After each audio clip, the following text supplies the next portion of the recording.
አርት ወሳኝ የሚሆነው አርቲስቶች የአርትን ካባ አክብረው መያዝ የሚችሉ ከሆነ ነው። ባደጉ ሀገራት ሶስት አካላት ይቀናጁና ነገር ይሰራሉ። አንደኛው ኪነ ጥበቡ ነው፣ ሁለተኛው ኢንዱስትሪው ነው፣ ሶስተኛው መንግስት ነው። ኪነ ጥበቡ ሐሳብ ያፈልቃል፣ አኗኗር፣ አመጋገብ፣ አለባበስ በርካታ ጉዳዮችን በተለያየ መንገድ ይገልጣል። ኢንዱስትሪው ደግሞ ይከተላል፣ ያመርትና መልሶ ደግሞ አርት ያ የተመረተው ጉዳይ እንዲሸጥ ሰዎች እንዲጠቀሙበት እንዲገለገሉበት ያደርጋል። በዚህ ጊዜ መንግስት ንግድ ስለሚሳለጥ ገንዘብ ያገኛል፣ አውድ ያመቻቻል፣ ህግ ያስከብራል።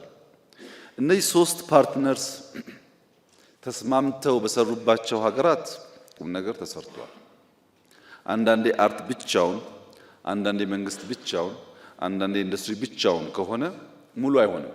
የአርቱ ማህበረሰብ መንግስት ተግባብተው አንድ ሐሳብ ይዘው የዚህን ሀገር ብልጽግና የልጆቻችን እጣ ፈንታን በመስራት ላይ አብረን እንቁም ነው።